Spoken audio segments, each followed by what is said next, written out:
ഏവർക്കും സ്വാഗതം, വെൽക്കം, വണക്കം. ഫെയ്ത്ത് ഹീലിംഗ് മേഖലയിലുള്ള ഫ്രോഡുകളെ എങ്ങനെ തിരിച്ചറിയാൻ സാധിക്കും? ഈ ഒരു വിഷയത്തിൽ താല്പര്യമില്ലാത്തവർ ഉണ്ടാകുകയില്ല എന്നാണ് ഞാൻ കരുതുന്നത്.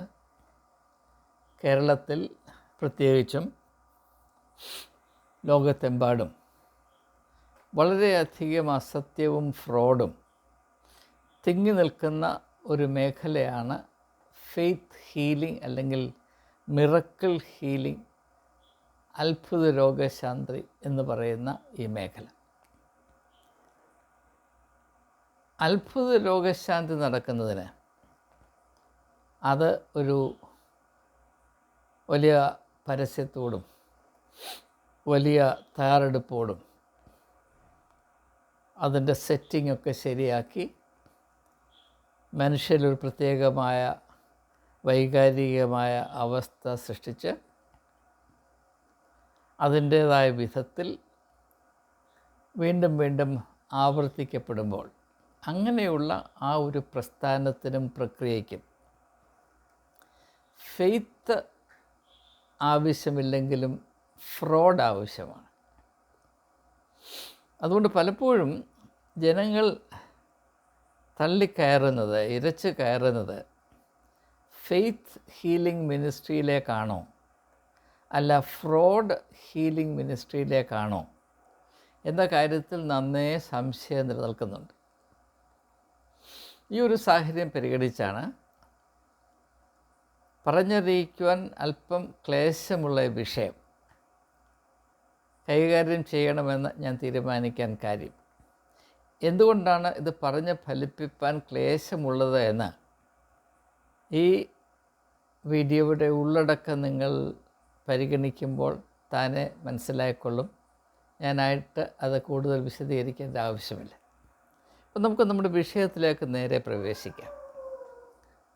ഫെയ്ത്ത് ഹീലിംഗ് മിനിസ്ട്രിയും ഫ്രോഡ് ഹീലിംഗ് മിനിസ്ട്രിയും തമ്മിലുള്ള വ്യത്യാസം എന്താണ്? അല്ലെങ്കിൽ അത്ഭുത രോഗശാന്തി മേഖലയിൽ സ്ഥിതി ചെയ്യുന്ന മനുഷ്യരെ വിദഗ്ധമായി കളിപ്പിച്ച് അതുകൊണ്ട് അമിത ലാഭമുണ്ടാക്കുവാൻ അല്പം പോലും മടിയില്ലാത്ത, അത് സംബന്ധമായി മനസാക്ഷിയുടെ കുത്തിലേക്കാത്ത തനി ഫ്രോഡുകളെ നമുക്കെങ്ങനെ തിരിച്ചറിയാൻ കഴിയും? അങ്ങനെ തിരിച്ചറിയുക എല്ലാവരുടെയും ആത്മീയമായ കടമയാണ് എന്ന് യേശു വളരെ വ്യക്തമായി 2000 വർഷങ്ങൾക്ക് മുൻപ് പ്രസ്താവിച്ചിട്ടുള്ളത് ഏവർക്കും പരിചയമുള്ളതാണ്. കള്ളപ്രവാചകന്മാരെ നിങ്ങൾ തിരിച്ചറിയുവീൻ, കള്ളപ്രവാചകന്മാരെ നിങ്ങൾ തിരിച്ചറിയുവീൻ. അതുപോലെ തന്നെ, എന്നാൽ ഒരുപക്ഷെ അതിനേക്കാൾ പ്രാധാന്യമർഹിക്കുന്നൊരു കടമയാണ് കള്ള ഫെയ്ത്ത് ഹീലേഴ്സ്, കള്ള അത്ഭുത രോഗശാന്തി വിദഗ്ധർ, fraud healing experts, fraudsters as healing experts, അവരെ തിരിച്ചറിയുക എന്നുള്ളത്. അതുകൊണ്ട് ആത്മീയമായ ചുമതല വളരെ കൃത്യമായി ക്രിയ ചെയ്യുന്ന ഒരു വിഷയത്തിലേക്കാണ്, അല്ലെങ്കിൽ ഒരു ചുമതലയിലേക്കാണ് നാം ഇപ്പോൾ പ്രവേശിക്കുന്നത്. നമുക്കിത് വളരെ എളിമയോടും അന്വേഷണ ബുദ്ധിയോടും ധ്യാന മനസ്കതയോടും കൂടെ മനസ്സിലാക്കാൻ ശ്രമിക്കാം. ആദ്യമായി എനിക്ക് പറയാനുള്ളത്, നാം യേശുവിൻ്റെ പരസ്യ ശുശ്രൂഷയിൽ രേഖപ്പെടുത്തിയിരിക്കുന്ന അത്ഭുത രോഗശാന്തി സംഭവങ്ങൾ അത് പരിശോധിക്കുമ്പോൾ പ്രത്യേകമായി നമ്മുടെ ശ്രദ്ധയിൽപ്പെടുന്ന 3-4 ഘടകങ്ങളുണ്ട്. ഒന്ന്, യേശു ഒന്നും ആവർത്തിക്കുന്നില്ല.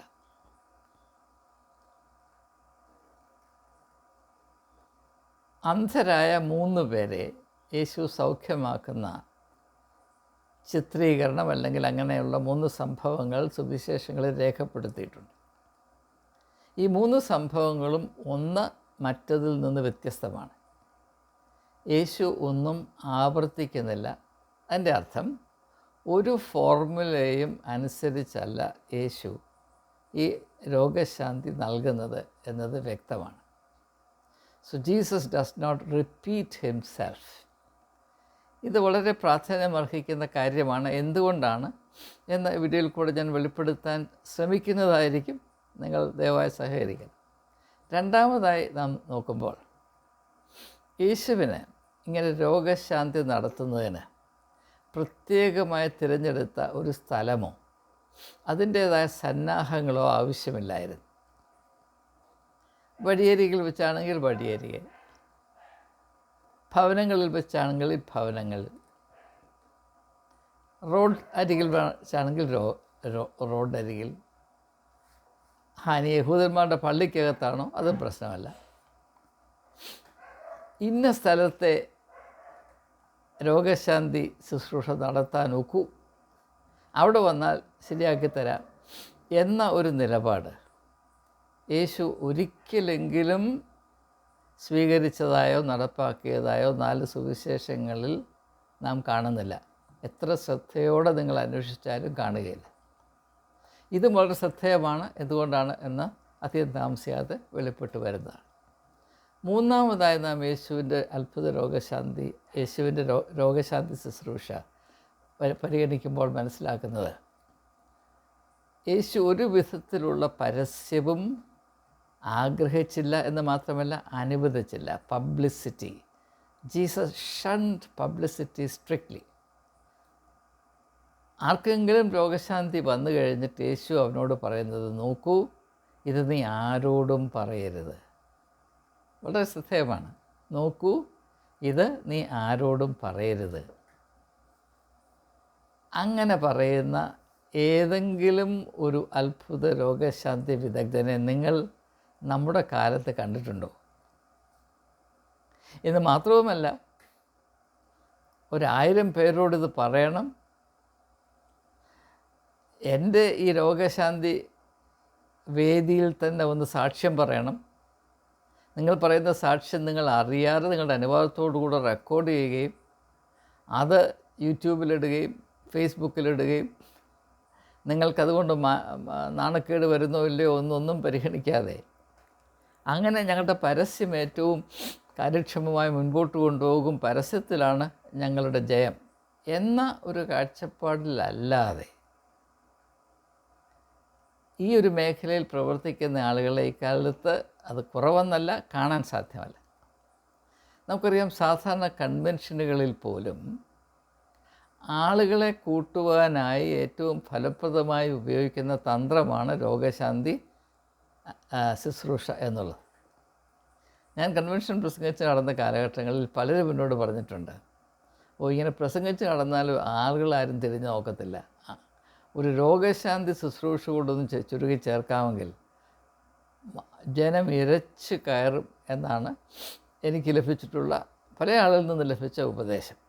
അപ്പോൾ രോഗശാന്തി എന്നത് വളരെ ഫലപ്രദമായ ഒരു അഡ്വർടൈസ്മെൻറ്റ്, പരസ്യത്തിൻ്റെ ഉരുപ്പടിയാണ് എന്നത് പ്രത്യേകിച്ച് എടുത്തു പറയേണ്ട ആവശ്യമില്ല, എല്ലാവർക്കും അറിയാവുന്ന ഒരു കാര്യമാണ്. ഇത് യേശു അവലംബിച്ച സമീപനം, എടുത്ത നിലപാട് അതിന് ഘടകവിരുദ്ധമാണ് എന്തുകൊണ്ടോ ക്രിസ്ത്യാനിക്ക് മനസ്സിലാകുന്നില്ല. ഇതാണ് മൂന്നാമത്തെ ഘടകം. നാലാമത്തെ ഘടകം അത് ഇതിനോട് ബന്ധമുള്ളതാണ്.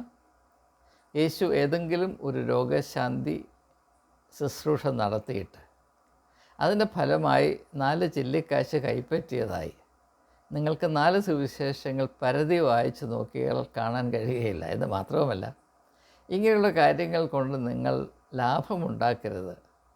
നിങ്ങൾക്ക് വൃഥായായി ലഭിച്ചു, നിങ്ങൾ വൃഥായായി കൊടുക്കണം. Freely you have received, freely give എന്ന കർശനമായ നിർദ്ദേശമാണ് തൻ്റെ ശിഷ്യന്മാർക്ക് യേശു നൽകിയത്. താൻ പാലിച്ച അച്ചടക്കം തൻ്റെ ശിഷ്യന്മാർക്കും യേശു കൈമാറി, അത്രമാത്രം. എന്നാൽ നമ്മുടെ കാലത്തെ രോഗശാന്തി വിദഗ്ധന്മാരോ അവർ ഈ പരിപാടി ഈ കലാപരിപാടി നടത്തുന്നത് തന്നെ ഈ പണമുണ്ടാക്കാനാണ്. ഇപ്പോൾ മതമേഖലയിൽ എത്രയും പെട്ടെന്ന് ഏറ്റവും അധികം സമ്പത്തുണ്ടാക്കാനുള്ള ഏറ്റവും നല്ല മാർഗം അത്ഭുത രോഗശാന്തി ശുശ്രൂഷയാണ് എന്ന് ഏവർക്കും ബോധ്യമുള്ളതാണ്. അപ്പോൾ യേശുവിൽ നാം കണ്ട യഥാർത്ഥത്തിൽ ആത്മീയമായ രോഗശാന്തി ശുശ്രൂഷ നടത്തുന്ന ഒരു സമീപനത്തിൽ നാം കണ്ട 4 ഘടകങ്ങൾ ഞാൻ ഒന്നുകൂടെ ആവർത്തിക്കട്ടെ. യേശു ഒന്നും ആവർത്തിച്ചില്ല എന്ന് പറഞ്ഞാൽ ഒരു ഫോർമുല അനുസരിച്ചല്ല യേശു രോഗശാന്തി ശുശ്രൂഷ ചെയ്തത്. രണ്ടാമതായിട്ട്, യേശുവിന് രോഗശാന്തി ശുശ്രൂഷ ചെയ്യുവാനായിട്ട് ഒരു പ്രത്യേകമായ സ്ഥലമോ അതിൻ്റേതായ ക്രമീകരണങ്ങളോ ആവശ്യമില്ലായിരുന്നു. എവിടെയൊക്കെ മനുഷ്യൻ പ്രയാസത്തിലും ദീനത്തിലും ഞെരുക്കത്തിലും ഇരുന്നു, അവിടെയൊക്കെ യേശു അവരുടെ വിശ്വാസത്തിൻ്റെ അടിസ്ഥാനത്തിൽ അവർക്ക് രോഗശാന്തിയും ആശ്വാസവും പകർന്നു കൊടുത്തു എന്നതാണ് നാം കാണുന്നത്. മൂന്നാമതായി നാം കണ്ടത്, യേശു ഈ രോഗശാന്തി ശുശ്രൂഷയിൽ നിന്ന് പരസ്യത്തെ 100% ഒഴിച്ചു നിർത്താൻ ശ്രമിച്ചു. ചില അവസരത്തിൽ ചില ആളുകൾ പോയി പരസ്യപ്പെടുത്തി അതിൻ്റെ പ്രശ്നങ്ങൾ ഉണ്ടാകുകയും ചെയ്തു. യേശു എടുത്ത നിലപാട് വ്യക്തമായും, നോക്കൂ, ഇത് ആരോടും പറയരുത്.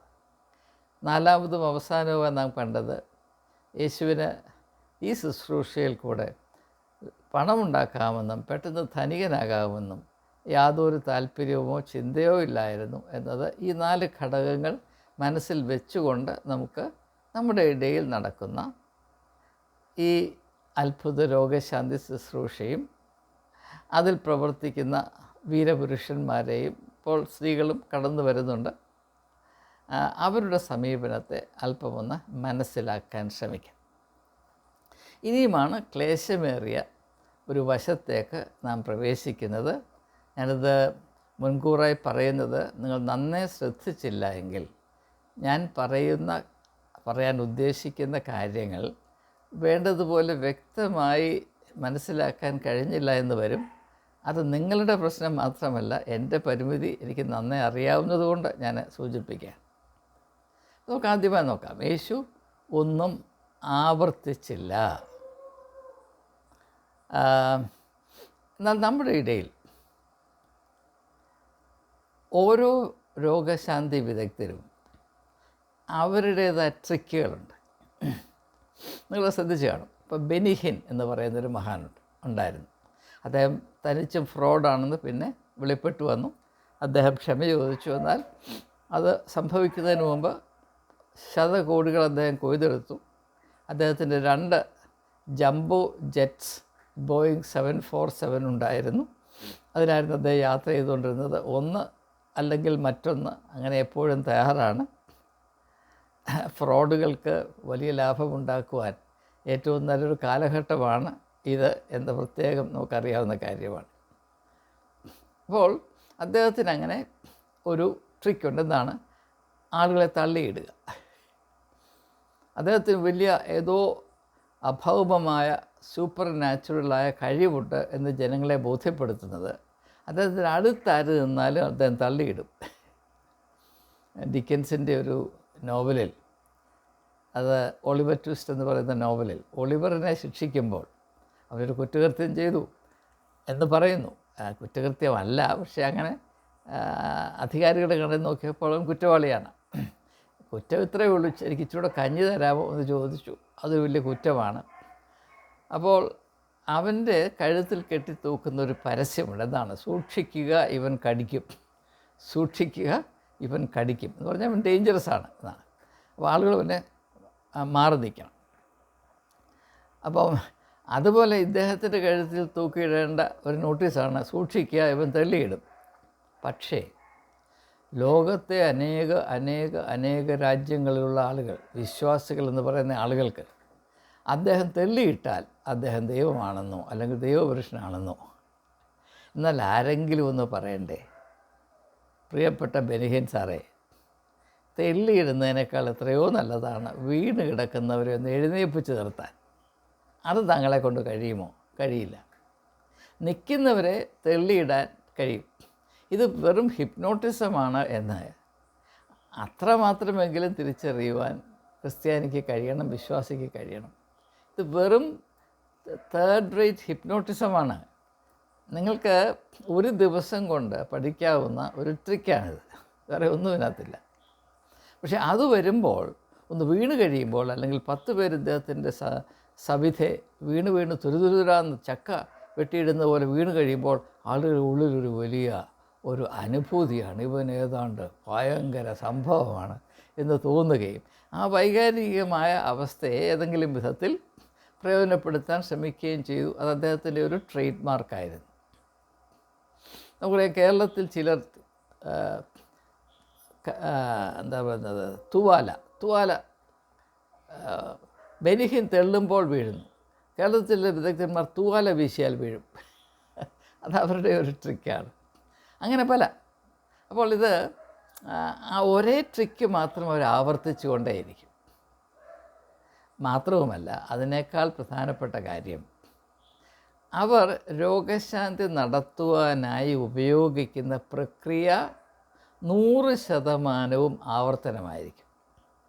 ഉദാഹരണമായിട്ട് ചില ആളുകൾ, എൻ്റെ ചെറുപ്പത്തിൽ തിരുവനന്തപുരം ആസ്ഥാനമാക്കി പ്രവചിച്ചുകൊണ്ടിരുന്ന ഒരു ജോൺ സാറുണ്ടായിരുന്നു. അദ്ദേഹം രോഗശാന്തി നടത്തുന്നതിന് അല്പം വെള്ളം അദ്ദേഹത്തിൻ്റെ കൈവച്ച് പ്രാർത്ഥിച്ച് കുടിക്കാൻ പറയും. അത് കുടിക്കുന്നവർക്കൊക്കെ രോഗശാന്തി വരുമെന്നാണ് ഒരു സങ്കല്പം. അങ്ങനെ രോഗശാന്തി പ്രാപിച്ചു എന്ന് അനേകർ സാക്ഷ്യം പറയുന്നത് ഞാൻ എൻ്റെ ഈ ചെവിയോട് കേട്ടിട്ടുണ്ട്. അപ്പോൾ തിരുവനന്തപുരം ജോൺ സാറിന് ഉള്ള ഈ രോഗശാന്തി വരം, അത് പ്രവർത്തിക്കാൻ ഒറ്റ മാർഗമേ ഉള്ളൂ. അത് ആവർത്തിച്ചു കൊണ്ടേയിരിക്കും. അതാണ് റെപ്പറ്റീഷൻ എന്ന് ഞാൻ പറഞ്ഞത്. അതായത് ഗ്ലാസ്സിൽ വെള്ളം കൊടുക്കണം, ഗ്ലാസ്സിൻ്റെ മേളിൽ അദ്ദേഹം കൈവച്ച് ഒന്ന് പ്രാർത്ഥിച്ച് കഴിഞ്ഞാൽ കുടിച്ചു. അത് മുഖത്ത് തളിച്ചാൽ ശരിയാകത്തില്ല, തലയിൽ ഒഴിച്ചാൽ ശരിയാകത്തില്ല, അത് കുടിക്കണം. യേശു ചെയ്തതുപോലെ നിൻ്റെ വിശ്വാസം നിന്നെ രക്ഷിച്ചിരിക്കുന്നു, പൊയ്ക്കോ എന്ന് പറയാനൊക്കത്തില്ല. കാരണം അത് അദ്ദേഹത്തിൻ്റെ ട്രേഡ് മാർക്ക് ആവർത്തിക്കപ്പെടേണ്ടതാണ്. അതുകൊണ്ട് ഇത് ചെയ്തെങ്കിൽ മാത്രമേ ശരിയാകത്തുള്ളൂ. പിന്നെ അല്ലെങ്കിൽ കുറച്ചുകൂടെ പണമുള്ളവരോട് വീട്ടിൽ ചെല്ലുമ്പോൾ അദ്ദേഹം ഈ വെള്ളം അങ്ങോട്ട് മാറ്റിയിട്ട് എണ്ണ അങ്ങോട്ട് കൈവച്ച് അനുഗ്രഹിച്ച് ജോൺ സാറ് തന്നാൽ അതുകൊണ്ട് ഏത് രോഗവും മാറും എന്ന ഒരു പ്രതീക്ഷ, ഒരു വിശ്വാസം ഉണ്ടായിരുന്നു. ചിലർക്ക് അദ്ദേഹത്തിൻ്റെ മുമ്പിൽ കിടന്നു കൊടുത്താൽ അദ്ദേഹം കൈകൊണ്ടൊന്ന് ഒരു കിറുക്ക് കിരിക്കിയാൽ എഴുന്നേറ്റ് ചാടിപ്പൊക്കോളും. ഒക്കെ നിങ്ങൾ കണ്ടിട്ടുണ്ട്. ഈ യൂട്യൂബിൽ അങ്ങനെ ഒത്തിരി വീഡിയോസ് കിടപ്പുണ്ട്. പോയി കവന്ന് കിടന്നാൽ, അത് നട്ടലിനൊക്കെ വേദനയുണ്ടെങ്കിൽ കവന്ന് കിടന്നാൽ അദ്ദേഹം ഇങ്ങോട്ട് വന്ന് കൈകൊണ്ടൊരു ഇതുപോലൊരു കിരികിരിക്കും. സ്ക്രൂ ഡ്രൈവറൊന്നും വേണ്ട, സ്ക്രൂ ഡ്രൈവറിനേക്കാൾ നല്ല വിരലാണ് അദ്ദേഹത്തിൻ്റേത്. അതോടുകൂടെ അങ്ങനെ രോഗശാന്തി പ്രാപിച്ചു എന്ന് മാത്രമല്ല, അങ്ങനെ പ്രാപിച്ച ഒരു സ്ത്രീ 4 കാലം പറിച്ച് ഓടുന്നത് കണ്ട് ഇദ്ദേഹം അന്തം വിട്ട് നിൽക്കുന്നതുമായ വീഡിയോകളൊക്കെ നിങ്ങൾ കണ്ടിട്ടുണ്ട്. അപ്പോൾ ഇതിങ്ങനെ ആവർത്തിച്ചുകൊണ്ട്, ഇതല്ലാതെ മറ്റൊന്നും അദ്ദേഹത്തിന് അറിഞ്ഞുകൂടാ. യേശു അങ്ങനെ എന്തെങ്കിലും ചെയ്തതായിട്ട് നിങ്ങൾ കണ്ടിട്ടുണ്ടോ? അപ്പോൾ ഇങ്ങനെ ഓരോ നാടകങ്ങൾ ഇങ്ങനെ കണ്ടുപിടിച്ച് വെച്ചിരിക്കുകയാണ്. അത് ആവർത്തിക്കുകയല്ലാതെ മറ്റൊന്നും അവർക്ക് അറിഞ്ഞുകൂടാ. അതുകൊണ്ടാണ് ഈ ആവർത്തനം നിങ്ങൾ പ്രത്യേകം ശ്രദ്ധിക്കണമെന്ന് ഞാൻ പറയുന്ന കാരണം. എന്താണ് ആവർത്തിക്കുന്നത്?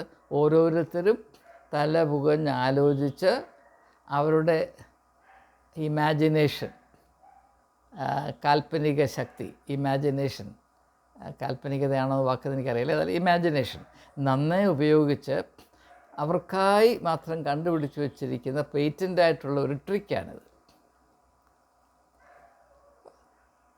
അപ്പോൾ ഇതാണ് ഞാൻ റെപ്പറ്റീഷൻ എന്ന വാക്കുകൊണ്ട് ഉദ്ദേശിക്കുന്നത്. ആരെങ്കിലും അത്ഭുത രോഗശാന്തിയുടെ പേരിൽ ഒരേ സമീപനം ആവർത്തിച്ചാൽ നിങ്ങൾ അവനിൽ നിന്ന് ഓടി രക്ഷപ്പെട്ടോണം. അവൻ ഫ്രോഡാണ്, തനി ഫ്രോഡാണ്. അല്പം പോലും മായം കലരാത്ത ഫ്രോഡാണ്.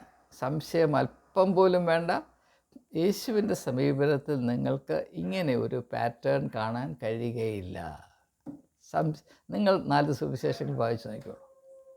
പിന്നെ രണ്ടാമതായി ഞാൻ പറഞ്ഞത്, നമ്മുടെ ഇപ്പോഴത്തെ യേശുവിന് പ്രത്യേകമായൊരിടമോ അതിൻ്റേതായ സജ്ജീകരണങ്ങളോ, ഇപ്പം ലൈറ്റായി, സൗണ്ടായി, പിന്നെ അഭിനയിക്കാൻ കഴിവുള്ളവരെ പ്രത്യേകം പരിശീലിപ്പിച്ച് ഇദ്ദേഹം വരുമ്പോൾ വീഴുന്നു, അല്ലെങ്കിൽ നിലത്ത് കിടന്ന് ഉരുളുന്നു, അല്ലെങ്കിൽ നിന്ന് വിറയ്ക്കുന്നു, തുള്ളുന്നു. ഇങ്ങനെയുള്ള ഒരു കലാപരിപാടിയും യേശുവിൻ്റെ പരസ്യ ശുശ്രൂഷയിലില്ലായിരുന്നുവെന്ന് ആർക്കാണ് അറിയാൻ വയ്യാതെ. എന്നാൽ നമ്മുടെ കാലത്ത് ഈ ഒരു പരിപാടിയുമായി നടക്കുന്ന വിദഗ്ധ ഫ്രോഡുകൾക്ക് അവരുടെ രോഗശാന്തി നടക്കണമെങ്കിൽ അവർ പറയുന്ന ഒരിടമുണ്ട്. അവരുടേതായ സ്റ്റേജുണ്ട്, അവരുടേതായ സന്നാഹങ്ങളുണ്ട്, അവരുടേതായ മൈക്കുണ്ട്, എല്ലാ ലൈറ്റ് സജ്ജീകരണങ്ങളുമുണ്ട്. അത് വളരെ ഇഫക്റ്റീവായിട്ടുള്ള ലൈറ്റ് സജ്ജീകരണങ്ങളാണ്. പിന്നെ അത് പോരാഞ്ഞിട്ട് ആളുകളെ കൂലിവേലയ്ക്കെടുത്ത് പരിശീലിപ്പിച്ച് അവരെവിടെയാണ് നിൽക്കേണ്ടത്, എപ്പോഴാണ് വീഴേണ്ടത്, എപ്പോഴാണ് അലറേണ്ടത്, എപ്പോഴാണ് ഹല്ലേലൂയ പറയേണ്ടത്, ഇങ്ങനെ നല്ല ഒന്നാന്തരം സിനിമ ഡയറക്റ്റ് ചെയ്യുന്നത് പോലെ ചെയ്ത് ഇങ്ങനെ കൊണ്ടുവരുന്ന ഒരു കൂട്ടം ഉണ്ടെങ്കിൽ, ഇങ്ങനെയുള്ള സജ്ജീകരണങ്ങൾ മുഴുവനും ഉണ്ടെങ്കിൽ മാത്രമേ ഈ മഹാന്മാരുടെ പരിപാടി നടക്കുകയുള്ളൂ എന്ന് നിങ്ങൾക്കറിയാം. അത് കാണുമ്പോൾ എന്താണ് ജനം മനസ്സിലാക്കാത്തത്? യേശു അങ്ങനെ എന്തെങ്കിലും കോലാഹലം കാണിച്ചായിട്ട് നിങ്ങൾക്ക് ഒന്ന് ചൂണ്ടിക്കാണിക്കാം, അബദ്ധത്തിലെങ്കിലും അങ്ങനെ ഒരു കാര്യം. ഇവിടെ നാം മനസ്സിലാക്കേണ്ട ഒരു പ്രധാനപ്പെട്ട തത്വം ഞാൻ പറയാം, ദാർശനികമായ തത്വം. ഇത് വിലയേറിയ ഒരു തിരിച്ചറിവാണ് എന്ന് നിങ്ങൾ ശ്രദ്ധിച്ച് മനസ്സിലാക്കുമ്പോൾ താനെ ബോധ്യപ്പെട്ടുള്ളൂ. ഇത് മനസ്സിലാക്കുന്നതിന് അല്പം ക്ലേശിക്കേണ്ടി വരും എനിക്ക്, നിങ്ങൾക്ക് വേണ്ടി വരില്ല. ഇപ്പോൾ ഞാൻ എൻ്റെ കയ്യിലൊരു പേനയുണ്ട്. ഈ പേന ഉണ്ടെങ്കിലേ എനിക്കൊരു കടലാസിൽ എഴുതാനൊക്കെ. അതേസമയം എനിക്ക് ഞാൻ പറയുന്ന വാക്കുകൾ അതുപോലെ കടലാസിൽ പോയി പതിപ്പിക്കാനുള്ള കഴിവ് എനിക്കുണ്ടായിരുന്നുവെങ്കിൽ എനിക്ക് ഈ പേനയെ ആശ്രയിക്കേണ്ട ആവശ്യമില്ല. ഇത് ഞാൻ ഒന്നുകൂടെ ആവർത്തിക്കാൻ പോവുകയാണ്. അല്ലെങ്കിൽ മറ്റൊരു ഉദാഹരണം പറയാം. എൻ്റെ മുമ്പിൽ ഒരു വിളക്കുണ്ട്. ഞാൻ വിളക്കാണ്. ഇതാ എൻ്റെ മുമ്പിൽ ഇങ്ങനെ ഒരു വിളക്കുണ്ട്. എന്തിനാണ് ഈ വിളക്ക്? വായിക്കാനാണ്. രാത്രിയിൽ വിളക്കിൻ്റെ സഹായമില്ലാതെ പുസ്തകം വായിക്കാനുള്ള കഴിവ് എൻ്റെ കണ്ണിനുണ്ടായിരുന്നുവെങ്കിൽ എനിക്ക് ഈ വിളക്കിൻ്റെ ആവശ്യമില്ല. ഈ 2 ഉദാഹരണങ്ങളിൽ കൂടെ നാം മനസ്സിലാക്കേണ്ടത് എന്താണ്? ഞാൻ ഏതിനെയൊക്കെ ആശ്രയിക്കുന്നുവോ, ഏതെല്ലാം എൻ്റെ ഉപാധികളായി, മീൻസായി അല്ലെങ്കിൽ ഇൻസ്ട്രുമെൻസായി ഏതെല്ലാം എൻ്റെ ഉപാധികളായി ഉപയോഗിക്കേണ്ടി വരുന്നുവോ, അല്ലെങ്കിൽ ആ ഉപാധികളുടെ സഹായമില്ലെങ്കിൽ എനിക്ക് പ്രവർത്തിക്കുവാൻ കഴിയാതെ പോകുന്നുവോ, അവയൊക്കെയും എൻ്റെ കഴിവ് കേടിനെയാണ് സൂചിപ്പിക്കുന്നത്. പ്രത്യേകമായി മനസ്സിലാക്കുക. ഇപ്പോൾ വൃദ്ധനായ ഒരു മനുഷ്യൻ ഒരു വടിയും കുത്തി നടക്കുന്നു. എന്തുകൊണ്ടാണ് അവന് വടി വേണ്ടി വരുന്നത്? വടിയില്ലെങ്കിൽ അവൻ നടക്കാനൊക്കത്തില്ല. സ്വന്തം ആയ 2 കാലിൽ ധൈര്യത്തോടെ ചവിട്ടി നിവർന്ന് നടക്കാവുന്ന ഒരു വ്യക്തി പോലും ഊന്നുവടി കൊണ്ട് നടക്കത്തില്ല. അപ്പോൾ ഈ ഊന്നുവടി ഉപയോഗിക്കുക എന്ന് പറഞ്ഞ അർത്ഥം എന്താണ്? ഞാൻ ബലഹീനനാണ് എന്നാണ് അർത്ഥം. ഈ ഒരു തത്വം മനസ്സിലാക്കിയെങ്കിൽ ഇതിൻ്റെ വെളിച്ചത്തിൽ നമുക്ക് ഈ അത്ഭുത രോഗശാന്തി വീരന്മാരെ ഒന്ന് പരിഗണിച്ച് മനസ്സിലാക്കാൻ സാധിക്കും. ഒരു തനി ഫ്രോഡുകളാണ് എന്ന് ജനം തിരിച്ചറിയുവാൻ ഈ ഒരു കാര്യം വളരെ സഹായിക്കും. അതുകൊണ്ടാണ് അല്പം ഒന്ന് വിശദീകരിക്കാൻ ശ്രമിച്ചത്. നിങ്ങൾ ഈ പറയുന്ന ആളുകളെ, ഈ വിദഗ്ധന്മാരെ ഒന്ന് സമീപിച്ചവരോട് പറയണം, നിങ്ങൾ ഈ കാണിക്കുന്ന ഈ നിങ്ങളുടെ കയ്യിലുള്ള ഈ ഒരു നാടകീയമായ ക്രമീകരണം. സ്റ്റേജുണ്ട്, മൈക്കുണ്ട്, ലൈറ്റുണ്ട്, സഹനടന്മാരുണ്ട്. ഇവരൊന്നുമില്ലാതെ നിങ്ങൾക്ക് എനിക്ക് ഇന്ന രോഗമുണ്ട്, ഒന്ന് മാറ്റിത്തരാമോ? നിങ്ങളെക്കൊണ്ട് ഒക്കുമെന്ന് ഞാൻ വിശ്വസിക്കുന്നു. അപ്പോൾ വിശ്വാസത്തിൻ്റെ കുറവുമില്ല. നിങ്ങൾ ദൈവപുരുഷനാണെന്ന് ഞാൻ വിശ്വസിക്കുന്നു. നിങ്ങളെക്കൊണ്ട് ഒക്കുമെന്ന് ഞാൻ വിശ്വസിക്കുന്നു. അപ്പോൾ എനിക്ക് വിശ്വാസമുണ്ട്. എന്നാൽ മറ്റുള്ള പരിപാടികൾ അങ്ങ് ഒഴിക്കണം. ഒറ്റ ഒരുത്തൻ പോലും അവിടെ നിൽക്കത്തില്ല, ഓടി രക്ഷപ്പെടും. നിങ്ങളൊന്ന് പരീക്ഷിച്ച് നോക്കണം. ഇത് ഈ വലിയ സന്നാഹങ്ങളെ ആശ്രയിക്കേണ്ടി വരുന്നത് എന്തുകൊണ്ടാണ്? ഇവർക്ക് യാതൊരു വിധത്തിലുള്ള ആത്മീയമായ ശക്തിയും അധികാരവും ഇല്ലാത്തത് കൊണ്ടാണ്. അത്രയെങ്കിലും തിരിച്ചറിയാനുള്ള ഒരു പരിജ്ഞാനം, ഒരു വിവേചന ബുദ്ധി വിശ്വാസിക്കുണ്ടാകണം. വിശ്വാസി മൊണ്ണയാകരുത്, മണ്ടത്തരം കളിക്കരുത്, ആരും നിങ്ങളെ കബളിപ്പിക്കരുത്. അതുകൊണ്ടാണ് ഈ വിഷയം ഞാൻ കൈകാര്യം ചെയ്യുവാൻ തത്രപ്പെടുന്നത്. അപ്പോൾ ഇത് ഈ പ്രത്യേകമായ സെറ്റിംഗ് അതില്ലാതെ, അത് തമ്പാറടി ആണെങ്കിലും, വലിയ ഉച്ചത്തിലെ പാട്ടാണെങ്കിലും, കൈയടിയാണെങ്കിലും, ഹല്ലേലൂയ പറയുന്നതാണെങ്കിലും, അത് പിന്നെ ഞാൻ പറഞ്ഞില്ലേ, ആളുകളെ കൊണ്ട് അഭിനയിപ്പിക്കുന്നു, പിന്നെ ലൈറ്റ് ക്രമീകരണങ്ങൾ, മൈക്ക്, പിന്നെ ചിലർ വാട്സാപ്പ് മെസ്സേജ് കൊണ്ട് പ്രവാചകന്മാരാകുന്ന പരിപാടിയൊക്കെ ഉണ്ട്. എല്ലാവർക്കും അറിയാവുന്നതാണ്, ഞാൻ കൂടുതലായിട്ട് അത് വിശദീകരിക്കുന്നില്ല. അപ്പോൾ ഇതെല്ലാം കൊണ്ടാണ് ഈ പരിപാടി നടത്തുന്നത്. ആലോചിച്ച് നോക്കണം. ഇത് കണ്ടാൽ എന്താണ് മനുഷ്യർക്ക് മനസ്സിലാകാത്തത്? ഇനിയും പബ്ലിസിറ്റി പറയേണ്ട കാര്യമുണ്ടോ?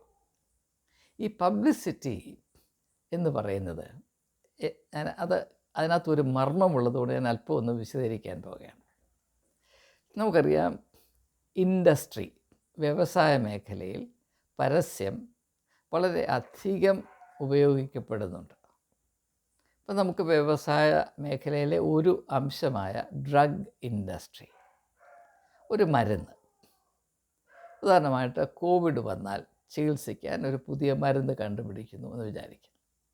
അപ്പോൾ എന്തു ചെയ്യും? ഇതിനെപ്പറ്റി വലിയ വലിയ പരസ്യങ്ങൾ, വലിയ സിനിമാ നടന്മാരെ കൊണ്ടോ നടിമാരെ കൊണ്ടോ അല്ലെങ്കിൽ പ്രൈം മിനിസ്റ്ററെ കൊണ്ടോ ഒരു പരസ്യം ഉണ്ടാകും. എന്താ പരസ്യം? എന്താണ്? ഈ മരുന്ന് ആര് കഴിച്ചാലും അവിടെ അവസ്ഥ എന്താണെങ്കിലും, അവിടെ ധാർമ്മികമായ അവസ്ഥ, ഒരു കള്ളുകൂടിയന്മാരാകട്ടെ, വെറിക്കൂത്തുകാരാകട്ടെ, കള്ളന്മാരാകട്ടെ, ഫ്രോഡുകളാകട്ടെ, ഒരു പ്രശ്നമില്ല, ഈ മരുന്ന് കഴിച്ചാൽ നിൻ്റെ രോഗം പോകും. ഇതാണ് പരസ്യത്തിൻ്റെ ലക്ഷ്യം, അർത്ഥം. അപ്പോൾ ഈ പരസ്യം കൊടുക്കുന്നതിൻ്റെ അർത്ഥം, ഞങ്ങൾ നിർമ്മിക്കുന്ന ഈ മരുന്ന് കഴിച്ചാൽ അതിന് ഇന്ന ഗുണം, ഇന്ന ഗുണം, ഇന്ന ഗുണം, ഇന്ന ഗുണം തീർച്ചയായും നിങ്ങൾക്ക് ലഭിച്ചിരിക്കും. അത് നമുക്ക് നിശ്ചയമായി പറയാവുന്നതാണ്. It's predictable. ഇത് ആവർത്തിച്ചു കൊണ്ടേയിരിക്കും. നിങ്ങൾ ഇന്ന് ഈ മരുന്ന് കഴിച്ചാൽ ഇന്ന ഗുണവും, നാളെ വേറൊരാൾ ആ മരുന്ന് കഴിച്ചാൽ വേറൊരു ഗുണമായിരിക്കത്തില്ല. ഈ മരുന്ന് ആരൊക്കെ എപ്പോഴൊക്കെ എവിടെ വെച്ചൊക്കെ കഴിക്കുന്നു അവർക്കെല്ലാം ഒരേ ഒരു ഗുണം ലഭിക്കും, അല്ലെങ്കിൽ ഒരേ ഒരു ആശ്വാസം ലഭിക്കും. അതാണ് ഈ പരസ്യത്തിൻ്റെ ലക്ഷ്യം. ഇനി നമുക്ക് ആ പരസ്യം ഒന്ന് നോക്കാം. ഈ അത്ഭുത രോഗശാന്തി വിദഗ്ധന്മാർ അവരാൽ രോഗശാന്തി പ്രാപിച്ചു എന്ന് പറയുന്ന ആളുകളെ കൊണ്ട് സാക്ഷ്യം ചെയ്യിക്കുന്നു. അതാണ് സാക്ഷ്യമാണ് ഈ മേഖലയിലെ ഏറ്റവും ഫലപ്രദമായ പരസ്യം. സാക്ഷ്യമാണ് പരസ്യം, പരസ്യമാണ് സാക്ഷ്യം. അപ്പോൾ അതിൻ്റെ അർത്ഥം എന്താണ്? ഞാൻ വന്നു, ഇദ്ദേഹത്തിൻ്റെ അടുത്ത് വന്നു, ഈ ദേവദാസൻ എനിക്ക് ക്യാൻസർ ഉണ്ടായിരുന്നു, അദ്ദേഹം കൈവച്ച് പ്രാർത്ഥിച്ചപ്പോൾ എൻ്റെ ക്യാൻസറിൻ്റെ ഉണ്ട അലിഞ്ഞു പോയി, ഞാനിപ്പോഴിതാ പഹൽവാനായിട്ട് നിൽക്കുന്നു. ഇതാണ് പരസ്യം, സാക്ഷ്യം എന്ന് പറയുന്ന പരസ്യം. എന്തുകൊണ്ടാണ് ഈ സാക്ഷ്യം പറയിക്കുന്നത്? നിങ്ങൾ വന്നാലും നിങ്ങൾക്കത് തന്നെ കിട്ടും. അത് ഡ്രഗ് ഇൻഡസ്ട്രിയിൽ ഒരു മരുന്ന് പരസ്യപ്പെടുത്തുന്നതിന് തുല്യമാണ്. യേശു എന്തുകൊണ്ട് തൻ്റെ പ്രവൃത്തികൾ പരസ്യപ്പെടുത്തരുതെന്ന് നിർബന്ധം പിടിച്ചു എന്നത് മനസ്സിലാക്കാൻ ഇത് വളരെ സഹായിക്കും. അതുകൊണ്ടാണ് ഞാൻ അല്പം ഒന്ന് വിശദീകരിക്കുന്നത്. നിങ്ങളുടെ ക്ഷമയെ പരീക്ഷിക്കാനല്ല. മനുഷ്യൻ നിർമ്മിക്കുന്ന കാര്യങ്ങൾ, ശാസ്ത്രീയത നിർമ്മിക്കുന്ന കാര്യങ്ങൾ, അതാര് എപ്പോൾ എവിടെ കഴിച്ചാലും അതിൻ്റെ പരിണിത ഫലം നമുക്ക് പ്രതീക്ഷിക്കാവുന്നതാണ്. അതിങ്ങനെ സംഭവിക്കും, ഇങ്ങനെ മാത്രമേ സംഭവിക്കുകയുള്ളൂ. ആത്മീയ മേഖലയിൽ അങ്ങനെ ഒക്കുമോ? അങ്ങനെയെങ്കിൽ നാം ദൈവത്തെ കാലും കൈയും കെട്ടിയിട്ട് നമ്മുടെ ഇഷ്ടത്തിനനുസരിച്ച് തുള്ളിക്കുന്ന ഒരു പരിപാടിയായി മാറത്തില്ലേ? ഇപ്പോൾ രോഗശാന്തി നൽകേണ്ടത് ദൈവമാണ് നാം എല്ലാവരും സമ്മതിക്കുന്നു. എന്നാൽ ഈ ദൈവദാസൻ്റെ അടുത്ത് വന്നാൽ നിശ്ചയമായും ഇത് സംഭവിക്കും എന്ന് പറഞ്ഞ അർത്ഥം എന്താണ്? ഈ ദൈവദാസനെ ദൈവത്തിന് പേടിയാണ്. ഇദ്ദേഹം പറയുന്നത് പോലെ ദൈവം തുള്ളും, ഇദ്ദേഹം പറഞ്ഞില്ലേ ദൈവം ഒന്നും ചെയ്യത്തില്ല. ഇതാണ് ഈ പരിപാടി. അപ്പോൾ പരസ്യം ചെയ്യുക എന്ന് പറഞ്ഞാൽ ഈ പരസ്യത്തിൽ കൂടെ ഇത് കേൾക്കുന്നവരുടെ എല്ലാവരുടെയും ഉള്ളിൽ നിശ്ചയമായിട്ട് എനിക്കും അങ്ങനെ തന്നെ കിട്ടും എന്നൊരു പ്രതീക്ഷ ഉണ്ടാക്കുകയും, അത് വിശ്വാസമല്ല, അത് വിശ്വാസം പോലെ ആകുന്നു എന്ന് തോന്നുമെങ്കിലും വിശ്വാസത്തിൻ്റെ മർമ്മത്തിൽ നിന്ന് അത് വളരെ വ്യത്യസ്തമേറിയതാണ്. കാരണം ഒരു മരുന്ന് നാം കഴിക്കുമ്പോൾ അവിടെ വിശ്വാസത്തിന് ആവശ്യമില്ല. കാരണം ശാസ്ത്രം കണ്ടുപിടിച്ചു, ഇത് 100 പേരിൽ പരീക്ഷിച്ചു, 10,000 പേരിൽ പരീക്ഷിച്ചു, അവരിലെല്ലാം ഇത് ഒരേ ഫലം തന്നെ ചെയ്തു, അതുകൊണ്ട് നിങ്ങൾ കഴിച്ചാലും നിങ്ങൾക്കും ഇതേ ഫലമുണ്ട്. ഇതാണ് ശാസ്ത്രം. അപ്പോൾ ഫെയ്ത്ത് ഹീലിംഗ് എന്ന് പറയുകയും ഫെയ്ത്തിനോട് ബന്ധമില്ലാതെ ഈ ലോകത്തിൻ്റെ പ്രവർത്തന രീതിയായ പരസ്യം, ആ പരസ്യം നിൽക്കുന്ന അതിൻ്റേതായ യുക്തി, അത് ജനങ്ങളുടെ അടുത്ത് പ്രയോഗിക്കുകയും അതുകൊണ്ട് അവരെ വശീകരിക്കുകയും ചെയ്യുകയാണ്. ഞാൻ ഈ പറയുന്ന ആശയം അത് വേണ്ടതുപോലെ വ്യക്തമായി കാണുമെന്ന് ഞാൻ പ്രതീക്ഷിക്കുകയാണ്, ആശിക്കുകയാണ്. നാം പരസ്യം എവിടെയൊക്കെ പ്രയോഗിക്കുന്നു, അതിൻ്റെ അർത്ഥം എൻ്റെ കയ്യിലുള്ള ഈ സംഗതി, അത് ഫെയ്ത്ത് ഹീലിംഗ്, മറ്റേ ആളുടെ കയ്യിലാണെങ്കിൽ കോവിഡിനുള്ള മരുന്ന്, അതാര് കഴിച്ചാലും അവൻ്റെ അവസ്ഥ എന്തായാലും അവന് ഈ പ്രത്യേകമായ അവസ്ഥ ഉണ്ടാകും, രോഗശാന്തി ഉണ്ടാകും. അങ്ങനെയാണെങ്കിൽ ഫെയ്ത്തിൻ്റെ ആവശ്യം എന്താണ്? ഇദ്ദേഹത്തിൻ്റെ അടുത്ത് പോയാൽ നിശ്ചയമായത് സംഭവിക്കും എന്നതാണ് പ്രതീക്ഷയെങ്കിൽ ദൈവത്തിൽ നമുക്ക് പ്രത്യാശ വെക്കേണ്ട കാര്യം എന്താണ്? വാസ്തവത്തിൽ അവിടെ പോകുന്ന ആളുകൾ ദൈവത്തിൽ പ്രത്യാശ വയ്ക്കുന്നവരല്ല. അവർ ഈ അത്ഭുത രോഗശാന്തി വിദഗ്ധനിൽ മാത്രം വിശ്വസിക്കുന്നവരാണ്. കാരണം ദൈവത്തിൽ പ്രത്യാശ വെക്കുമെങ്കിൽ ദൈവത്തിൻ്റെ വഴികൾ അഗോചരമാണ്. അത് നമ്മൾ പറയുന്ന സമയത്ത് അതുപോലെ തന്നെ പ്രവർത്തിക്കണമെന്നില്ല. അറിയാം, പൗലോസ് അപ്പോസ്തലന് അസഹനീയമായ ആരോഗ്യ പ്രശ്നമുണ്ടായിരുന്നു. എൻ്റെ ശരീരത്തിലൊരു മുള്ള് എന്ന് അദ്ദേഹം പറയുന്നുണ്ട്, തോൺ ഇൻ മൈ ഫ്ലഷ്. 3 തവണ ഞാൻ പ്രാർത്ഥിച്ചു, എനിക്കിൽ നിന്ന് വിടുതൽ ലഭിക്കണമെന്ന്.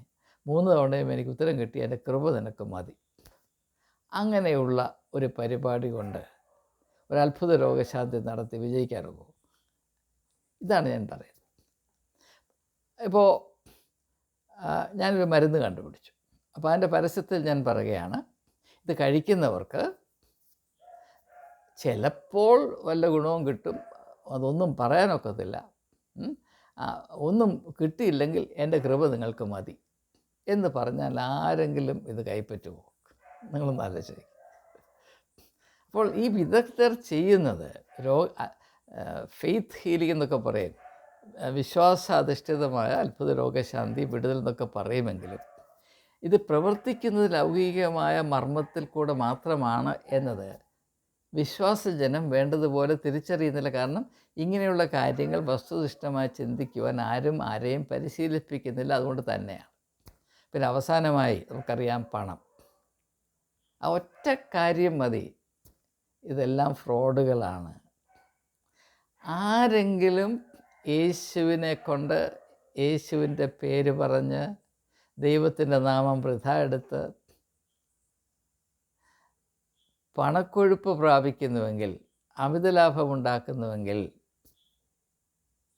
ജനങ്ങളെ പോക്കറ്റടിക്കുന്നുണ്ടെങ്കിൽ, അവിടെ സ്വർണം അടിച്ചു മാറ്റുന്നുണ്ടെങ്കിൽ, അവരുടെ ബലഹീനതയെ സാമ്പത്തികമായി ചൂഷണം ചെയ്യുന്നുവെങ്കിൽ അവ ഫ്രോഡുകളാണ് എന്ന് തിരിച്ചറിയാൻ വല്ല പ്രയാസവുമുണ്ട്. യേശു 3 വർഷം പരസ്യ ശുശ്രൂഷ നടത്തി എത്രയോ പേർക്ക് വലിയ വലിയ രോഗശാന്തി നൽകി. 1 രൂപ, ഒരു ചില്ലിക്കാശ് മനുഷ്യപുത്രന് തലചായ്ക്കാൻ ഇടമില്ല. അതാണിതിൻ്റെ ഏറ്റവും വിശ്വസനീയമായ തെളിവ്. The litmus test of the spiritual authenticity of the ministry of healing is that it does not involve money even by a small naya paisa. അതാണ് ഇതിൻ്റെ ഏറ്റവും ആധികാരികമായ തെളിവ്. അതിനു പകരം ആരെ വിഴുങ്ങേണ്ടു എന്ന് പറഞ്ഞ് നടക്കുന്ന ഈ തനി ഫ്രോഡുമാരെ, ദൈവദാസന്മാരെന്നൊക്കെ പറഞ്ഞ് ദൈവത്തെയും അപമാനിച്ച് നമ്മളെയും വഞ്ചിച്ച് ഉള്ള പണവും പോയി മാനവും പോയി, പിന്നെ വെളിയിൽ പറയാൻ വയ്യാതെ ഇരട്ടത്ത് കൊണ്ട് അടി പോലെ കൊണ്ട് നടക്കുന്ന എത്രയോ വഞ്ചിക്കപ്പെട്ട വിശ്വാസികളെന്ന് പറയുന്ന ആളുകളെ കണ്ടിട്ടുണ്ട്. എത്രയോ വിശ്വാസ വീരന്മാർ, രോഗശാന്തി വിദഗ്ധ സ്പെഷ്യലിസ്റ്റുകൾ കാറ്റ് അടിക്കുന്നത് പോലെ വന്ന് അങ്ങ് അപ്രത്യക്ഷമായി പോയിട്ടുണ്ട്. നമ്മുടെ ഇടയിൽ തന്നെ കഴിഞ്ഞ ഒരു 8-10 വർഷം കൊണ്ട് എത്രയോ പേര് വന്നു പോയി. അങ്ങ് വലിയ കൊടുങ്കാറ്റ് പോലെ വന്ന ആളുകൾ ഇപ്പോൾ കാണാനില്ലല്ലോ, അഡ്രസ്സ് ഇല്ലല്ലോ. മാത്രവുമല്ല, കോവിഡ് വന്നപ്പോൾ നാം എല്ലാം പ്രതീക്ഷിച്ചില്ലേ, ഈ വലിയ വലിയ വീരന്മാർ നിപ്പ വൈറസിനെ കുപ്പിയിലിറക്കിയ ഒരു പ്രത്യേക വിശ്വാസ രോഗശാന്തി വീരൻ കേരളത്തിലുണ്ട്. ആരാണെന്ന് ഞാൻ പറയുന്നില്ല. പക്ഷേ കോവിഡ് വന്നപ്പോൾ അദ്ദേഹം ആളയിൽ കയറി, ആളെ കാണാനില്ല. ആ സമയത്താണ് വാസ്തവത്തിൽ ഈ വിശ്വാസ വീരന്മാർ, ഈ ദൈവദാസന്മാർ കളത്തിലിറങ്ങി കളിക്കേണ്ട സമയമാണ്. ഒറ്റ ഒരുത്തന്നെ അഡ്രസ് ഇല്ലായിരുന്നു. അത് കണ്ടെങ്കിലും പഠിക്കണ്ടേ. ഇത് മുഴുവൻ ഫ്രോഡുകളാണ്, ഇത് മുഴുവൻ ഫ്രോഡുകളാണ്, ഇത് മുഴുവൻ ഫ്രോഡുകളാണ്. പക്ഷേ സത്യം പറയുമ്പോൾ പലർക്കും ജ്വരം വരും, പറയാതിരിക്കാൻ നിവൃത്തിയില്ല.